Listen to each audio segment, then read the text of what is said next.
All right, welcome to the home stretch of Helium migration to Solana. Thank you everybody for joining. Today is Thursday, April 13th. This is our last scheduled meeting before migration day, next Tuesday. As far as next week, I would really love, depending on folks' availability, we have it on the calendar. I would love to get this group together again. For a debrief, any kind of outstanding issues, anything where we're kind of seeing concerns where we need to kind of prop up some documentation quickly. But generally speaking, I think it'll be very helpful to have that open session next Thursday post-migration or anything else that we need to be tending to. So appreciate the folks that can make it. We will probably wind down after that, assuming, cross fingers, hoping that there is not much else in the way of some documentation. All right, so as far as kicking off, so for next week, I think we've put this out a few different times, but with respect to the actual day of migration, so that is going to kick off at 9 a.m. Pacific on the 18th, which is 1600 UTC. We'll include a chain halt, we'll include the snapshot, migration of state over, and we have effectively 24 hours blocked for the transition period. Do not want to make any promises on behalf of Noah of how long it will actually take. We just are slotting that amount of time for some buffer on engineering comms and whatnot, but everything is locked and loaded. So that is the kind of high level plan for next week. Noah, anything else that you want to add around kind of expectation setting for day of? I mean, high level here, effectively no transactions on chain, data can still flow through, but will not settle until after migration is complete. But Noah, anything you want to just add as far as expectations, very, very high level for day of? Yeah, I mean, so the network should continue to function. Will 9 a.m. Pacific time be halting the chain? So obviously no token transfers or anything during that time.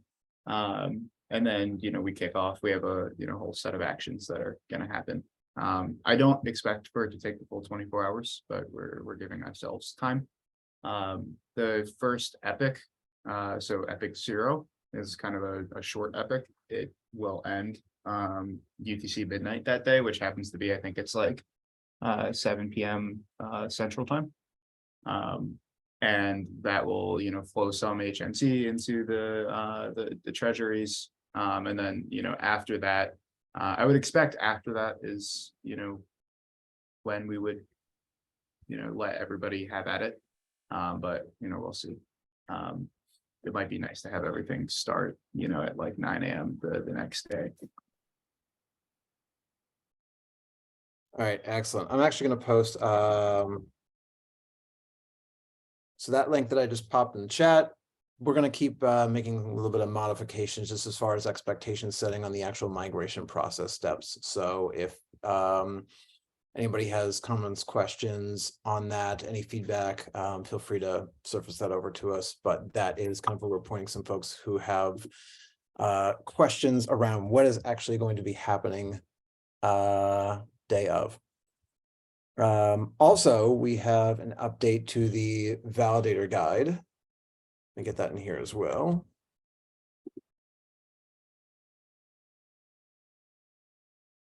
That also has a recent update. Thank you, Joey.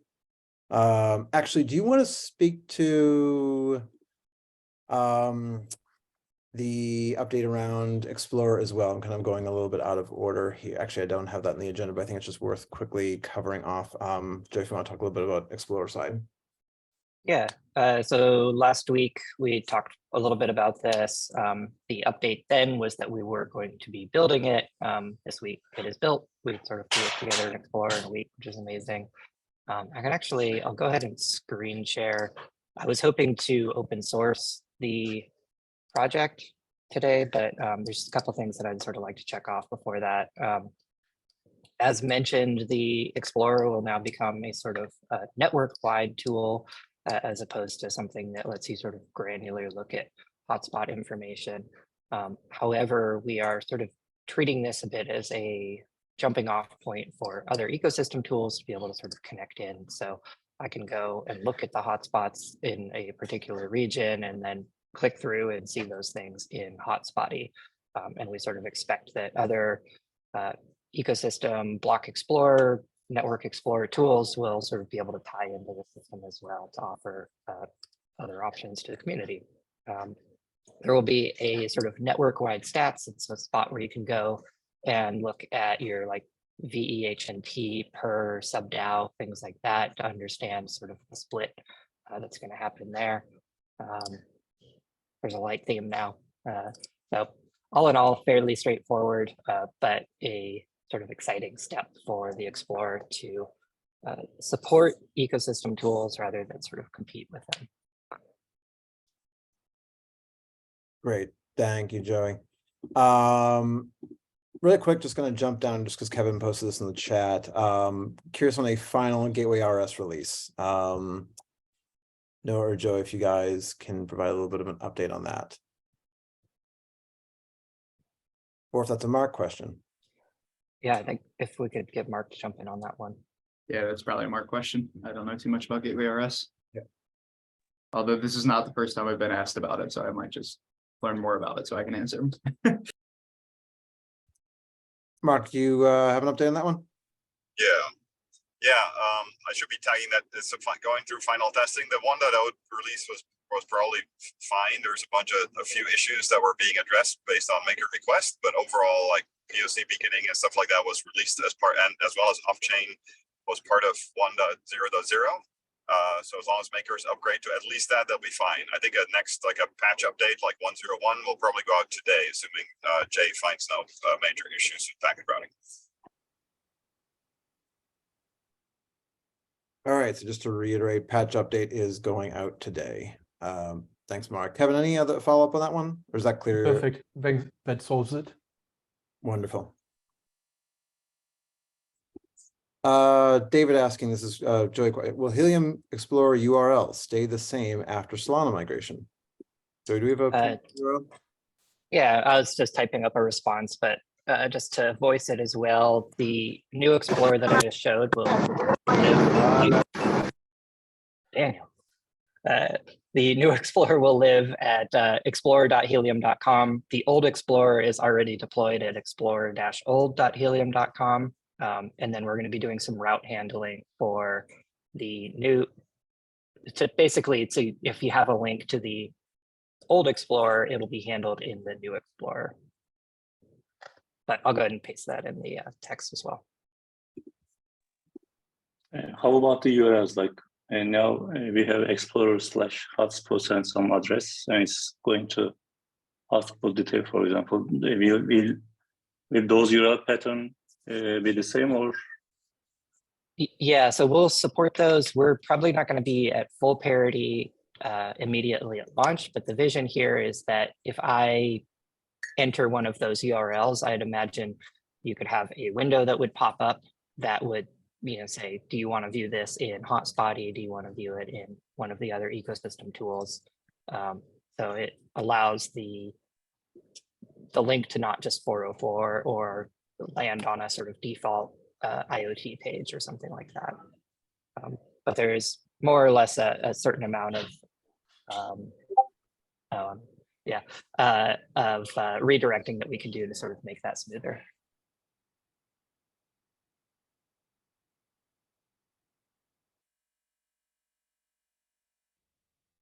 All right. If there's anything else on Explorer side, want to move on to some good news. Ledger update. The migration app is live. We've actually got a new video. Get all of those instructions for account creations, hotspot NFTs, etc. All will be created from scratch, right? Sorry, I didn't catch all that. Can you repeat the question? During the migration, if we are following the Solana chain using something like Helios webhooks, I assume that we will be seeing all of those instructions for account creations, hotspot NFTs, etc., like everything will be created from scratch, right? Yes, but keep in mind the migration is lazy, right? So the hotspots only get migrated as people who have them log on, or open their wallets. We also, it's permissionless, so we'll probably inflate some of the bigger wallets or seed some of the bigger wallets, but if you're just going off of on-chain state and fresh create transactions, your database won't be complete of hotspots. And this is why we actually use the export file to seed the database initially with all the state of the hotspots. And then, treat the changes coming through Solana as kind of a, change to the hotspots. So for example, there's like close to 1 million hotspots. They all have location metadata and stuff like that. If on day one, only 200,000 of those migrate and you're only following the blockchain, you only have 200,000 metadatas instead of 1 million. Okay, thank you.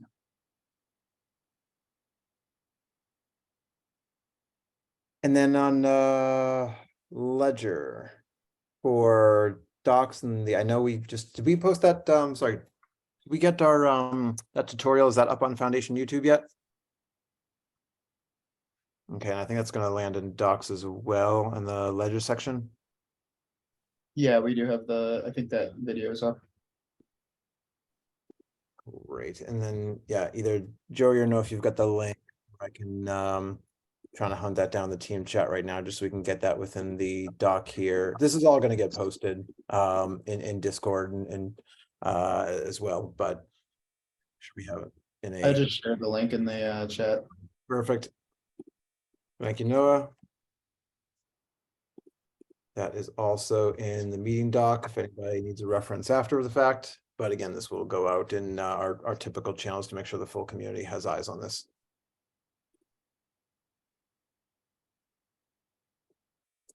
Kevin asking, just want to make sure we're covering the questions in real time here. Did I understand it correctly that users need to migrate their wallet in order to keep their devices running? No, so devices, if we're talking like hotspots, will continue running regardless of whether or not your wallet has been migrated, and they'll continue receiving whatever rewards they would have been receiving from mining. The only thing is you need to migrate the wallet to then go and claim those rewards and like use those tokens, but you don't have to take any action on migration day or any time thereafter if you don't want to. You just at some point when you want to use the tokens, you'll need to migrate.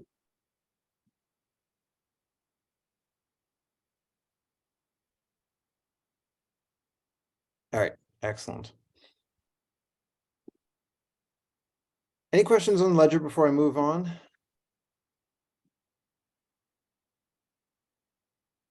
Otherwise, I am thrilled that the Ledger team finally got around after weeks and weeks of us asking through every channel possible to push that update. All right, great. Moving on, exchange readiness. I don't know if we covered this in the last meeting. KuCoin has officially publicly confirmed they're going to be supporting, as is crypto.com. So we got a public tweet around that, I think a couple of days ago. Team confirmed that they'll be supporting on migration. All signs that OKX should be pushing out an update as well, which leaves us in a good place on the centralized exchange front. Any questions on that topic?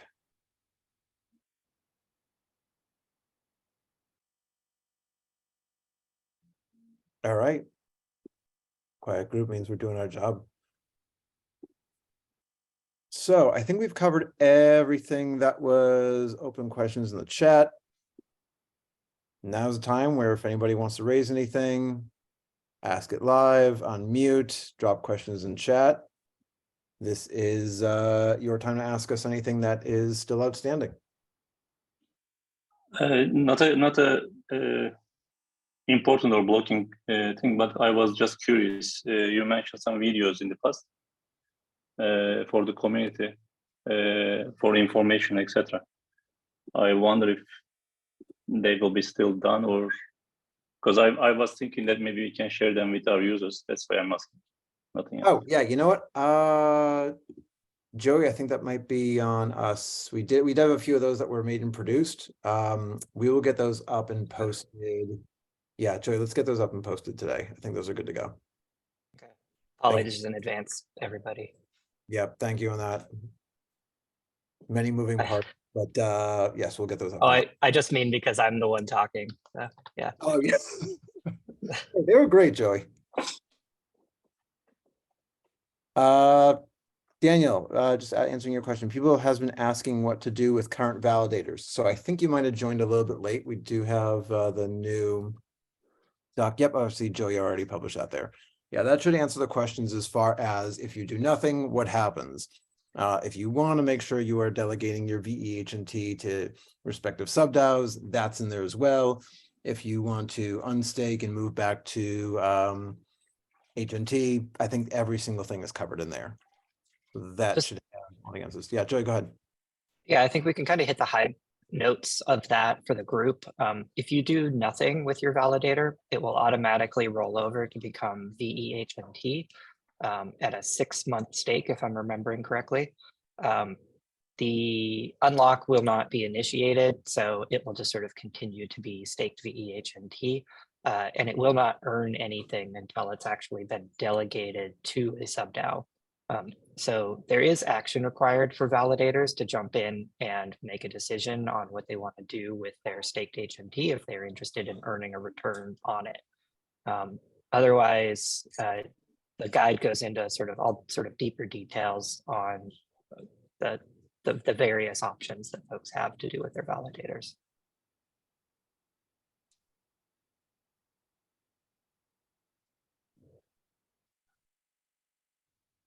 And input totally welcome on that doc or questions or whatever we need to do to make sure that that is as clear as possible for anyone with. Oh wait, I actually wore my validator shirt just for this topic. And by the way, whatever we can do to spread that around. I'll say kudos. Joey did a lot of the cleanup and content fixes in the last day, so kudos to Joey. But yeah, anything that we can do to clean that up, anything else that as far as feedback, anything that's not clear, we are very open to the feedback. All right, I'm assuming no more questions from Daniel on that one, given the text. Nice, Joey. We're not feeding you well enough. I got a full drawer of beef jerky. It keeps me going. Oh man. Bear market dinners.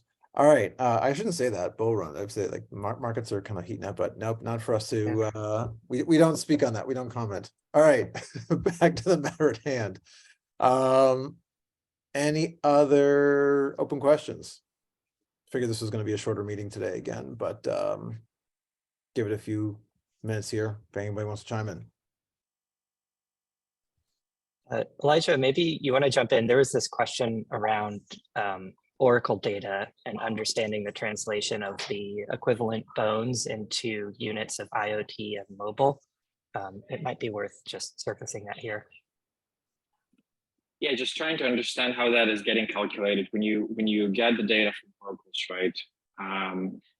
Back in the day with Helium API, you just got bones, and there was a I'm not sure if you can call it equation or not, but you basically can transform that number or format that number into the equivalent of HNT, right?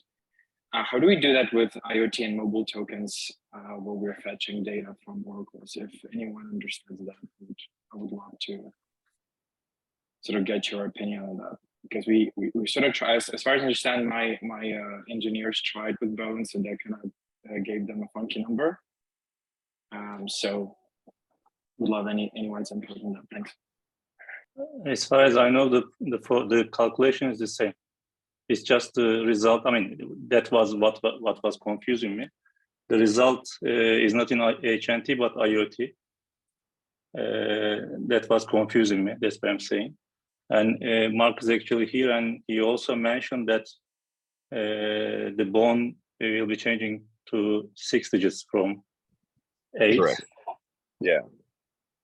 Yeah. So for both mobile and IoT, the precision for a bone is today a bone is 10 to the 8th, right? HNT for 10 to the 8 bones to an HNT.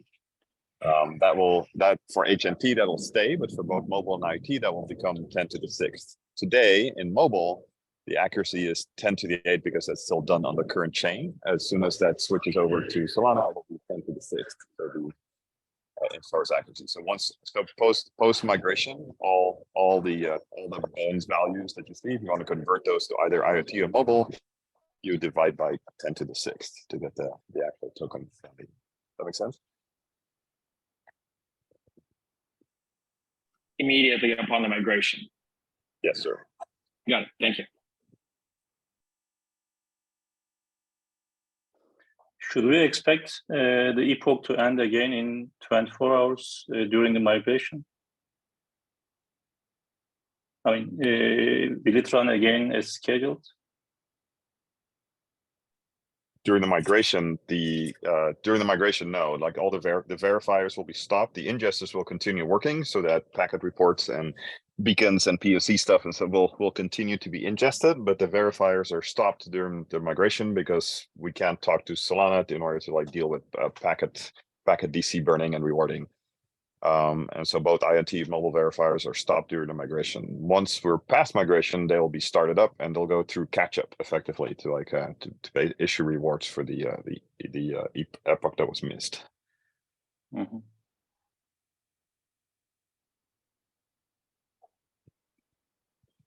Does that answer your question? Yes, thank you. Sure.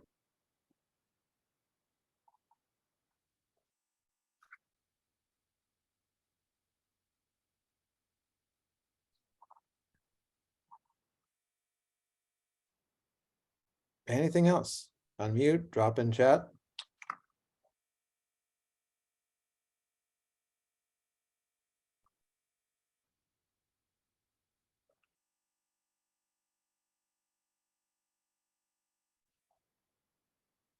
All right, if that is all for today, I will give everybody their half hour back. Appreciate you all jumping in. 5 days to go, getting excited. So we will see you all online and appreciate anybody who's able to make some time again next Thursday for a little bit of a debrief. But otherwise, LFG, let's do it. Good luck, everybody. Thank you. Thank you. Thanks all. Thank you. And go vote. Yes. Thanks. Thanks, Joey. All right, take care all.